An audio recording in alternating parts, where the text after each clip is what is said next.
మాణికవేల్ లేదు యువరానర్. మాణికవేల్ కూర్చోండి. వాళ్ళు ఏం చెప్పదలుచుకున్నారో విందాం.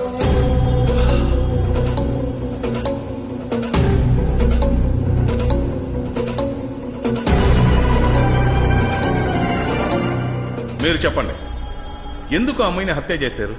సార్, నా పేరు సేదు. నందిని కాలేజ్ పక్కనే నేను చదువుతున్నాను. నందిని నేను చాలా సిన్సియర్గా లవ్ చేశాను సార్. కొన్ని రోజుల తర్వాత తెలిసింది నందిని నన్ను మాత్రమే కాదు చాలా మందిని ప్రేమించిందని. ఏమంటున్నావురా? సైలెన్స్! అయ్యా, అబద్ధం ఆడుతున్నారయ్యా. సైలెన్స్! కూర్చోండి, కూర్చోండి. మేము ముగ్గురు ఆ విషయం కనిపెట్టేశాం సార్. దీని గురించి నందిని దగ్గర అడిగాం సార్. తను ఇంకా అలా చెయ్యనని చెప్పి మళ్ళీ అందరినీ ఏమర్చడం మొదలెట్టింది సార్. అది మేము తట్టుకోలేకపోయాం సార్. అందుకే ముగ్గురు తనని హత్య చేద్దామని నిర్ణయించాం. ప్లాన్ చేసి అక్కడికి రప్పించి పైప్తో తల మీద కొట్టి చంపేశాం సార్. నేనే సార్ నందిని నేను తీసుకుని వచ్చాను. వీడు కొట్టేటప్పుడు చేతుల్ని నేనే గట్టిగా పట్టుకున్నాను. పైనుంచి నేనే సార్ విసిరేశాను. మేము కొట్టిన ఇరుము పైప్ని తీసుకొచ్చా సార్. అయ్యా, బ్లడ్ శాంపుల్ కన్ఫర్మ్ అయిపోయింది అయ్యా. ఇది నందిని బ్లడ్ అయ్యా. దానికైన రిపోర్ట్ అయినయ్యా ఇది.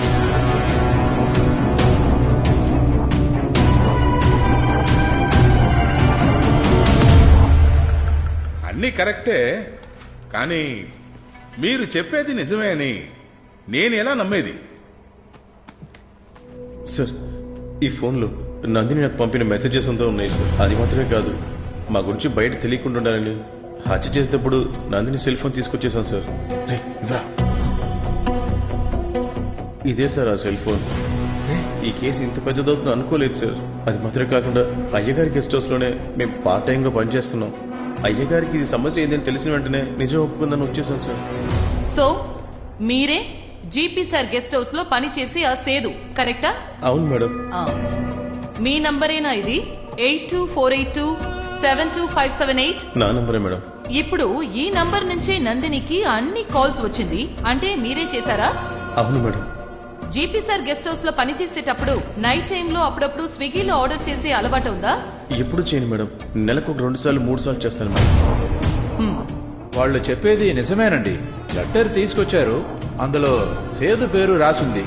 అయ్యగారికి తెలిస్తే కోపడతారని నేనే ఆ లెటర్ని కాల్చానండి. సీసీటీవీ ఫుటేజ్ మార్చింది కూడా నేనేనండి. అది మాత్రం కాదు యువర్ ఆనర్. వీళ్ళ ప్రేమించుకున్న సమయంలో బయట చుట్టి తిరిగినప్పుడు చూసిన కొన్ని సాక్ష్యాలు ఇక్కడికొచ్చారు. ఒకరోజు పార్కులో చెట్ల మూల నుంచి ఆ అబ్బాయి ఆ అమ్మాయి తర్వాత తిట్టి పంపించేసానయ్యా నేను. అప్పుడప్పుడు లేట్ నైట్ అప్పుడు మన రెస్టారెంట్ వస్తూ ఉంటుంది అమ్మాయి. డ్రెస్ కాస్త సరిగ్గా ఉండదు సార్. మనం ఏం చెప్తాం సార్, ఇప్పుడు సహజమే కదా సార్.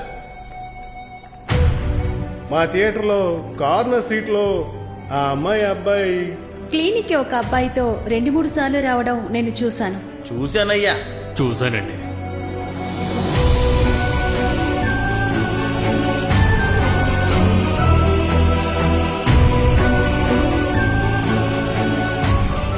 వీటన్నిటి పెట్టి చూసేటప్పుడు నందిని చాలా అబ్బాయిల్ని ప్రేమిస్తున్నానని చెప్పి ఏమార్చినందువల్ల తనని ప్రేమించిన ఆ అబ్బాయిలే ప్లాన్ చేసి ఈ హత్య చేశారు యువర్ ఆనర్.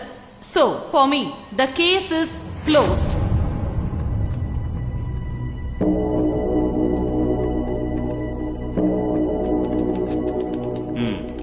మీరేదైనా చెప్పదలుచుకున్నారు మాణిక్యవేల్?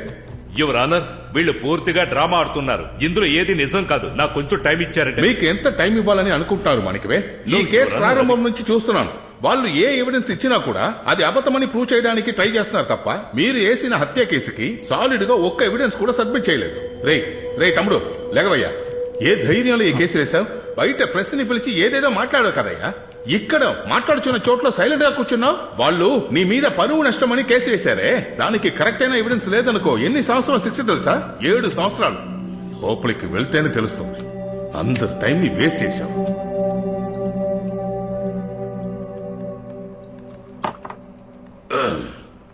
ఒక 10 నిమిషాల్లో తీర్పు.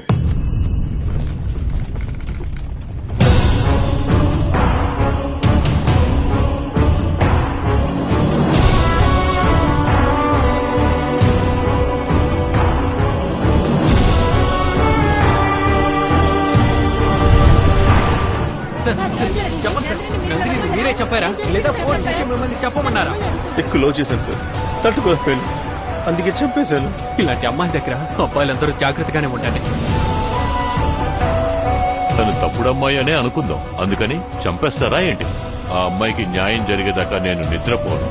చేసే తప్పంతా వీళ్ళు చివరికి కుర్రాల మీద వేసేస్తారు. నందిని మాత్రం కాదండి, ఈ కాలపు అమ్మాయిలు అందరూ ఇలాగే. చచ్చిపోయిన అమ్మాయిని ఎందుకండి ఇంత అసహ్యం చేస్తున్నారు? గత వారంగా మన దేశంలో సెన్సేషన్ గా ఉన్న నందిని కేసులో ఇంకాసేపట్లో తీర్పు రాబోతోంది. రత్నం, మనం స్టే ఆర్డర్ తీసుకుందాం.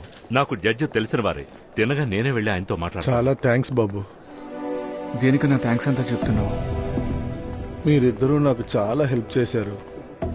మీ రుణం ఎలా తీర్చుకోవాలో తెలియట్లేదు. అన్నా, ఏంటన్నా ఏదేదో మాట్లాడుతున్నావు?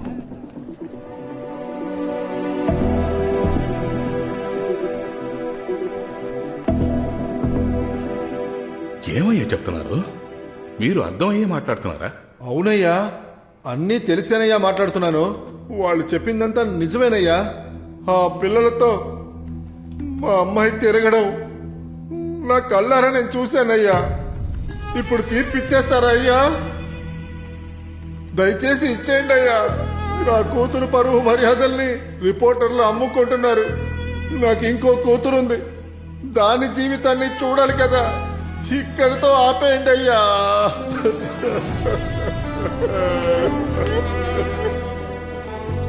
త్వరగా తీర్పిచ్చి మమ్మల్ని వదిలేయండి అయ్యా.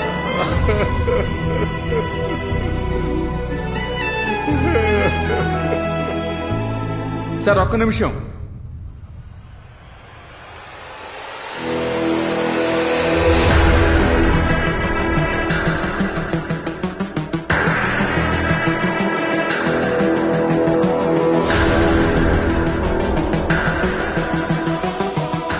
నేను మీకు ఒకటి చెప్పాలి సార్. ఇక్కడికి రా.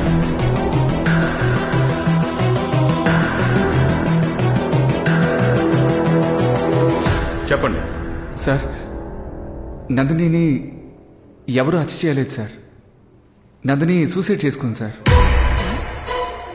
యువర్ ఆనర్, ఇతనే కదా హత్య అని కంప్లైంట్. ఆగండి. ఇంకా ఆయన ఏదో చెప్పదలుచుకుంటున్నారు అనుకుంటున్నా కదా? సార్, నేను ఇప్పుడు ఒకరిని కొన్ని ప్రశ్నలు అడగాలి. ఇతను అడిగే ప్రశ్నలకంతా జీపీ సార్ సమాధానం చెప్పాలనే అవసరం లేదు యువర్ ఆనర్. జీపీనే మీరు అడగాల? సార్, లేదు సార్. నందిని వాళ్ళ అమ్మా నాన్నల్ని. కొంచెం లేవండి. నందినిని నలుగురు అరెస్ట్ చేశారు అని చెప్పి తన ఇంటికి వచ్చి మీ దగ్గర బోరుమట్టు ఏడ్చింది కదా, బదులుగా మీరు తనకి ఏం చెప్పారు? సంవత్సరంలో ఒక్కసారి వచ్చే కల్చరల్స్ కి నాకు నచ్చిన డ్రెస్ వేసుకోవడం తప్ప అమ్మా? అవునే, తప్పే. ఇలాంటి డ్రెస్ వేసుకెళ్ళడం తప్పే.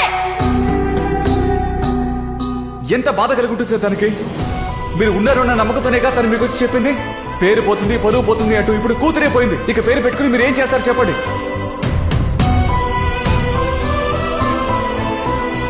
అమ్మ నాన్న చేతులు తీశారు, చుట్టుపక్కల వాళ్ళు చేతులు తీశారు. ఏమీ చేయలేక తల్లిదండ్రులకి సమానమైన టీచర్ అయినా మీ దగ్గరికి తను వచ్చింది. మీరేం చేశారు సార్? ఇకపై నువ్వు కొంచెం కేర్ఫుల్ గా ఉండాలని నేను అడ్వైస్ చేసి పంపించాను. ఓహో, అడ్వైసా? దాని పేరు అడ్వైసా? మీరేం అడ్వైస్ చేశారో నన్ను చెప్పమంటారా సార్? మెంబర్స్ అందరి దగ్గర మాట్లాడేసాం సార్. బోర్డ్ మీటింగ్ డేట్ కూడా ఫిక్స్ చేశాం సార్. రామా, వెనస్డే నన్ను కలవాలని చెప్పేవంటగా? అవును సార్, అందరూ నేనే తప్పంటున్నారు. స్టాఫ్స్ అందరూ కాలేజ్ పేరు నా వల్లే చెడిపోయిందంటున్నారు. ఆ వీడియో రిలీజ్ అవ్వడంలో నా తప్పేమో ఉంది సార్.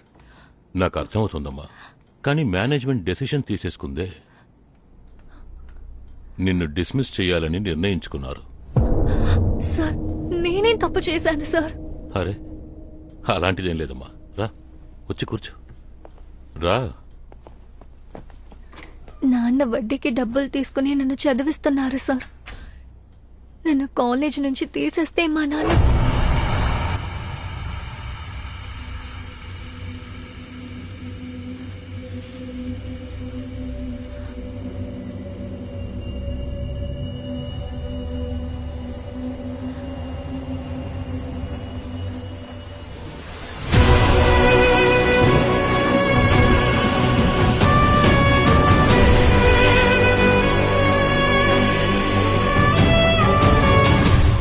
చదువు ఆగిపోతే మీ నాన్నగారు తట్టుకోగలరా?